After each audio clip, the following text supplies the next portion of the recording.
Flashback Friday video for you guys today. Today's is going to be Zoya. I have my little list and a bunch of random swatches that I put on this page a while ago. But yeah, just like my Essie, China Glaze, and OPI videos, I'm going to go back to about 2009 or right before 2009 and go through the collections and tell you guys about some of my favorite colors from the collections since around 2009, because that's when I started this YouTube channel and started collecting nail polishes. I will link my Essie, China Glaze, and OPI videos down below. I'm still working on swatches for China Glaze and Essie, and I'm sorry if you guys just saw my Cert Colors video, you guys would have known that I got super sick at the beginning of March, basically, and I'm still kind of sick, and I also am in the process of buying a car. So yeah, I'm in this sort of weird mid-youth crisis section of my life, and I'm trying to get all this random crap together, and it's kind of taking a toll on me, but I have a ton of nail polishes to show you guys, and I'm really excited. Just like Essie, China Glaze, and OPI, my Zoya collecting started with following tags on blogs like Scrangy. I would say that Zoya, I probably purchased more Zoya than I did Essie because I thought Zoya had more colors to choose from and therefore was more worthy of my attention. But a lot, for me at least, Zoya was a little bit more difficult to purchase just because you could really only purchase it at that point on, I think it was enailsupply.com was the nail polish site that the e-tailer that I would purchase from, or Zoya's website. So it was pretty limited. Essie you could get on pretty much every e-tailer, same with OPI and China Glaze. So those were easier for me to purchase versus Zoya was definitely like, I didn't know where to purchase it in stores. Also around me, Zoya or Ulta was not a thing until like 2 or 3 years ago. So I could never go to Ulta and search out nail polishes either. So Zoya was primarily a brand that I purchased from online. The first 3 that I have to show you are actually colors that I've talked about quite often when I talk about like past Zoya colors, and there are these 3 colors, and I think they're totally underrated. I've actually talked about 2 of these in my underrated nail polish video from like my very first one, I believe. This is Midori, which is a very, very bright sort of green, apple green with a gold shimmer running through it. Midori literally means green in Japanese. And this is Kotori, which is a very, very dark, it's like a really sheer black base with a bright blue shimmer running through it, which makes it look a lot like Blue Flame, which was a mineralized eyeshadow from MAC. These 2 are gorgeous, and people like never talk about them, but Kotori especially, you have to put over a black base, but when you do, the blue shimmer is just like so bright and so cool. And then this one is Suvi, which is a really dark sort of ivy green shimmer, and it's, again, it's a color that people like don't talk about in terms of Zoya colors because it's such an old one, and I feel like people just haven't used it in forever. I personally haven't used it in forever, but I was looking through my Zoya little drawer from my Helmer and I saw this and I was like, yeah, I totally remember seeking this out because of Scrangy and also because of Say Anything Brooke. These 2 colors were also because of Scrangy and Say Anything Brooke. This one is in the color Key, which is a gunmetal with a ton of duochrome in it. So this was one of the first duochromes that I actually ever purchased, and it's in that gunmetal-y color, and it's because, again, I had never seen a color like this, and so I purchased it just based off the fact that it was so unique and like nobody was making colors like this. I believe I purchased this because at the time this was the closest thing in my price range to Chanel's Black Pearl. And then this is in the color Gaia, which I have talked about before.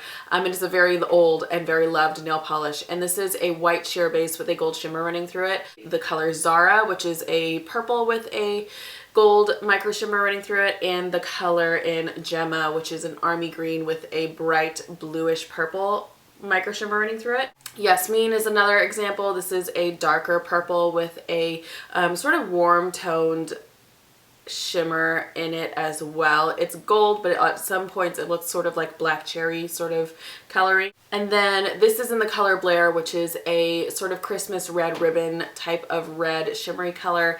And this is in the color Sean. And those were the other 2. Oh, this is like a cream based army green color. And those were the colors that I had purchased before I really started paying attention to Zoya. And those were all because of Scrangy and Say Anything Brooke. And they are some of my most like fondly remembered Zoya colors because they were so like unique to me because I didn't have a lot of army green, and for me you couldn't find a lot of army green.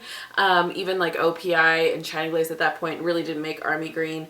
I couldn't find a gunmetal gray duochrome anywhere. There were purples available, but I just felt like those were really specifically beautiful purples. Blair I just remember purchasing because Scrangy was like, it's so beautiful, so I was like, okay, I'll get it. The first collection that I remember hearing about from Zoya was in the fall of 2009, which is when I first started making YouTube videos. I was watching Blair's videos, and then she mentioned her sister Elle, and that's how I was introduced to actually the first Zoya collection that I like looked at. Elle had received the Truth or Dare collection from Zoya to review, and it was a collection of creams and a collection of shimmers. And the colors I ended up picking up from them were Isla, which is another sort of Christmas red sort of ribbon shimmer type of color, but this is much more rich and much more red, and it's gorgeous. I love this color so much, and it's one of my go-to red shimmers. And then the other color that I got was in the color Envy, and this was a darker, again, sort of slightly ivy toned green, but it was a cream. And I, again, didn't have any colors like this. It's not super dark. It definitely looks green on the nail, which was, again, very unique for me. I didn't have any colors like this. So yeah, that was really kind of surprising for me to remember that Elle was the reason that I first started tracking Zoya collections. And then Scrangy did her post on Zoya as well on the Truth or Dare collection, and again affirmed for me that those were the two that I kind of wanted. After that, they had their first release of matte velvet colors, and I actually only purchased two at that time. This is in the color Harlow, and this is in the color Verushka. Of all the greens that I had purchased from Zoya at that point, this was like the most beautiful green that I had ever seen. And then Harlow, again, is a purple, which again, I have multiple purples from Zoya at this point, but this one was just so different because of the shimmer that came through after you put the top coat on top. Zoya did re-release the matte velvets about a year and a half ago, and I bought the other two as well as backups of Verushka.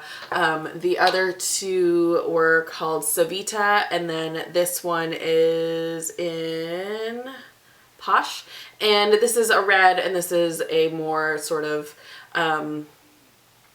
bolder, darker, slightly bluer tone purple. That was at the end of 2009, along with their very last collection from 2009, which was called the Ultra Glitter collection, and it came with 3 colors, and I purchased all 3 of them. This is Trixie, and it's one of my favorite still silver foil nail polishes because it's so bright, and it's quite a light silver. It's not quite as gray as some silver foils can be. And then they had these 2 chunky glitters, which are not the greatest chunky glitters, I have to admit, but they were sort of my first experience into chunky glitters, I guess. This one, Nova, is like a pink, slightly jelly base with a pink glitter running through it. And then this one in Luna is a gray base, like a slightly, it's like really off-white gray with a bright silver glitter running through it as well. And these were just, again, really cool and really different because not a lot of glitter was available in this really I mean, it's not quite chunky and if you look at all the chunky glitters that are available now, but at the time, as for what was available, these were like the chunkiest glitters that I could find. The first collection of 2010 was called the Reverie collection, and I remember purchasing this because this was the first time I had seen a duochrome that wasn't like silver. This is Adina, and this is a warm purple, slightly like berry toned purple base with a bright green duochrome. And if I spin it like this, you can definitely see it, but it's stunning. And I remember seeing this, and again, everyone having such good things to say about it and praising it, and absolutely knowing that I had to have this. And then having this in person and wearing it and just understanding like why this type of color was so cool definitely was like an aha moment for me. After that, they had their spring summer collection, the Sparkle collection. Little known fact to me, they also had a because Zoya does like dual collections in which they do a collection of creams and a collection of not creams, and they always have done that. They did that with the Sparkle collection. I didn't care until now because the Sparkle collection was it for me. It was like it's still my absolute favorite collection of all time. I love it. I talk about it all the time. Charla, which is my favorite It's top 2. It's in my top 2 favorite nail polishes of all time. Was from the Sparkle collection. If you guys don't know what it looks like this. I've talked about this to death, and I have used 3 or 4 of these now, and I absolutely love it. It's my go-to sharks color. It's my good luck color. Like, I have so many positive memories with this color, and I absolutely love it. The rest of the collection, there was a magenta color called Allegra, there was a lighter pink called Gilda, there was a purple called Mimi, a green called Ivanka, and then there was a red called Needy, which was not at all like the other ones. It wasn't really a glass fleck. It was like a red cream with a random gold shimmer running through it, and I have actually not kept it. I don't have it anymore. But yeah, the Sparkle collection is like Zoya's greatest hits to me. It's like the best Zoya collection to ever happen, and I love it. After that, in the fall, they had the Wicked collection, which came out again with a section of shimmers and a section of non-shimmers or just regular creams. My favorite from the shimmers were the colors in Julianne and Edita. Side note, that shimmer collection was named after dancers from Dancing with the Stars. But they're just like darker versions of the Sparkle collection. They are that beautiful glass fleck, and the Sparkle collection and then the Wicked collection were the reason that I really fell in love with Zoya's glass flecks and knew that Zoya was where I wanted to go when it came to shimmers, specifically glass flecks, but also, again, because of Adina, to kind of keep an eye out for their duochromes as well. For winter, they had the Fire and Ice collection, again, another shimmers and non-shimmers collection. I just talked about Tiffany and Crystal in my spring nail polish picks video, so I'm not going to show those, but the other 2 that I loved from that collection were actually Sarah and Valerie. Sarah, to me, is the red that should have been in the Sparkle collection. It is a really beautiful, rich red color with a gold glass fleck in it. It's what Needy should have been. And then Valerie is a much more richer, slightly darker purple with the same glass fleck running through it. In 2011, the Intimate collection came out, and I actually purchased the entire collection and had quite a few colors that I was really fond of from that collection. The first is Jewels, which is a neutral glass fleck. It's really, really pretty, and it's great for people that work but want a little bit of shimmer on their nails.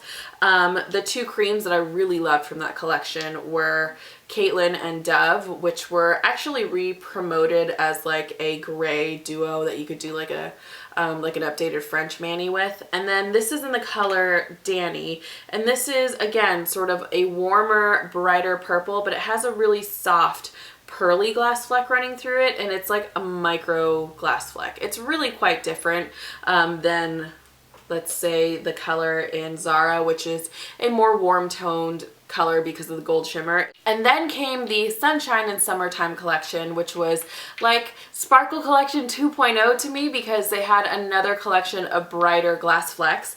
This is how many glass flecks that I have to talk to you guys about. I also actually really liked the creams from the cream side of that collection as well, because I have 4 to show you from that side. I'll show you the glass flecks first. This one is in Tansy, which is in orange. It's a really beautiful tangerine with a gold glass fleck running through it. This one is in Rika, which is sort of a salmony pink with a gold glass fleck running through it.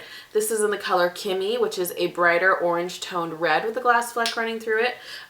This one is in Riva, which is a magenta, but it has a little bit more gold than Allegra did, so it is slightly different. And then this is in the color Faye, which is a warm purple with a gold shimmer running through it. And they're just beautiful colors. And it was just like, you did it again, Zoya. You totally like made me fall in love with you, and I love them. And it's just, I have so many glass flecks from Zoya, but I love all of them because they're all really well done. Again, the other half of that collection, the Summertime collection, was all creams. This one is in Tamsin and this one is in Sookie, which I thought was funny because that's when True Blood was like super big. Tamsin is a little bit duller of a red. It's a little bit more like a tomato paste red versus Sookie being a really bright, sort of retro styled red. And then this is Kieko, which is a warm purple cream. And this one is Breezy, which is a beautiful sky blue cream. And these colors I actually still pull for in the summer, especially as pedicure colors. And they've become sort of like staple summer colors for me. And again, I think it's just because I have really fond memories of Zoya's spring and summer collections because of the Sparkle collection and the Sunshine and Summertime collections, and like they were consistently doing really well in spring and summer for a couple of years there. And then for fall, they had the Smoke and Mirrors collection. I didn't love that collection as much as I had loved like the last cumulative year of Zoya. I did end up purchasing Yara, which is a army green with a gold glass fleck running through it, and then the color Cynthia, which is a really, really dark teal. And yeah, these were like the standouts for me that fall. They had a collection called the Field Collection, and they had Gems and Jewels, and I was looking through the list of colors and none of them actually like jumped out at me and made me think, oh yeah, I totally was in love with those.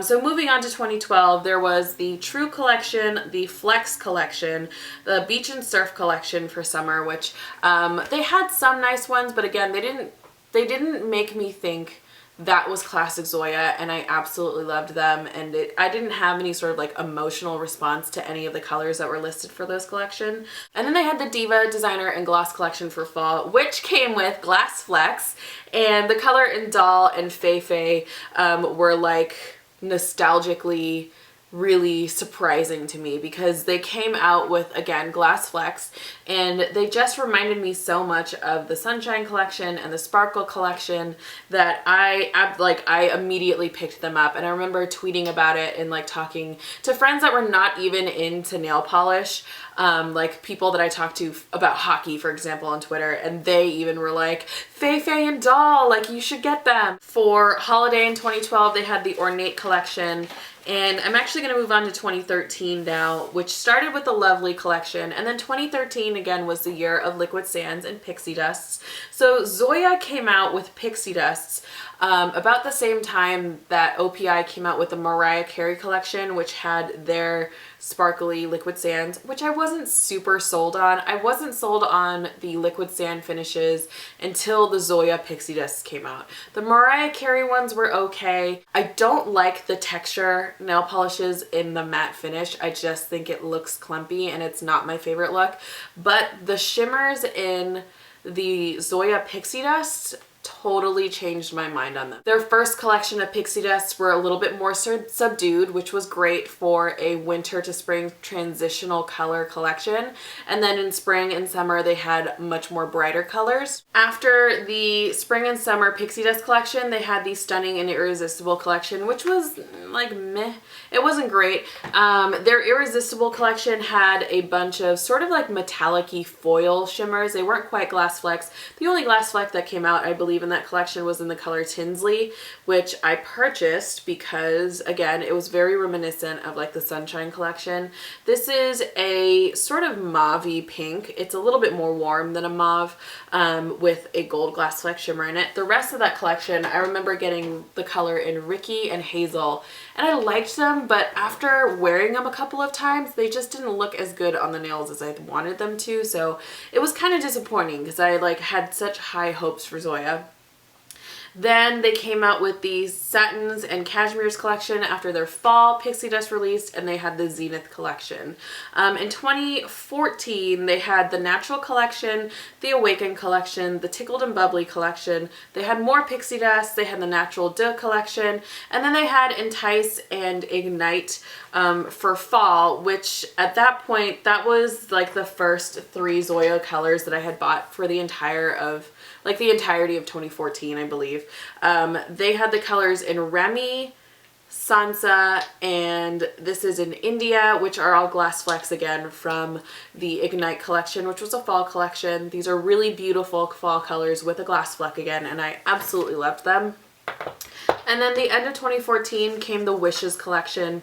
Throughout there have been some other Zoya collections that I didn't initially purchase colors from, but sort of like randomly picked through and bought. An example would be like Aurora, which is a blue jelly with like random hollow speckles running through it.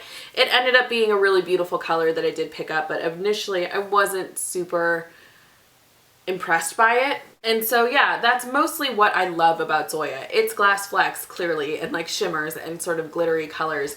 But I just feel like Zoya since then hasn't really done anything that has wowed me as much as I was wowed by the Sparkle collection and the Sunshine collection, for example. I've also been starting to pick through Zoya's just like original lineup of colors. Because of Lindsay, I've picked up a random like a group of pink nail polishes. I've recently talked about this in the last like year. This is in the color Low, which is a bright pink cream, and this is in the color Alley, which is a neon pink. And then this color in Kelly, for example, I also like purchased randomly, and it's a darker, sort of cooler toned gray color. Zoya is still a brand that I do look through the colors if I'm looking for a very specific shade. They have a huge shade range because they tend to not do limited edition colors. Their limited edition colors have been like the Zoya Pixie Dusts or special effect top coats like their 24 karat colors, or like the matte velvets, for example. Most of their other colors you can actually still get on their website. So for me, it's more if like I never have regrets about not purchasing Zoya because I know I can always go back and get them. So that's what Zoya has ended up kind of being for me, is sort of like a database of colors that if I really did need to look for something very specific, I know that there is at least Zoya that I can look through and at least find something for me. So yeah, I hope you guys liked this video, and I hope you guys are liking this series. I'm sorry again, it's been a little bit choppy, just life got in the way. I, after this, am planning on doing, somebody actually in the comments of my OPI video recommended that I do indies based off of finishes. So I'm actually going to do that. I'm going to do Flashback Friday for indies based off of like hollow finishes or chunky glitters or something like that. So I think the next one is actually going to be hollows. Otherwise, I hope you guys are doing well. My next video is probably going to be my March favorites. I didn't have a lot of makeup favorites, so I have kind of hesitated to do it because I didn't want to do a video about nothing. But I do have some empties, so I could do that. So yeah, I hope you guys are doing well, and otherwise, if you guys are new to my channel, give this video a thumbs up. If you could subscribe, that would totally make my day. Otherwise, let me know what some of your favorite Zoya colors are in the comments down below, and then have a lovely day, and I will see you guys soon.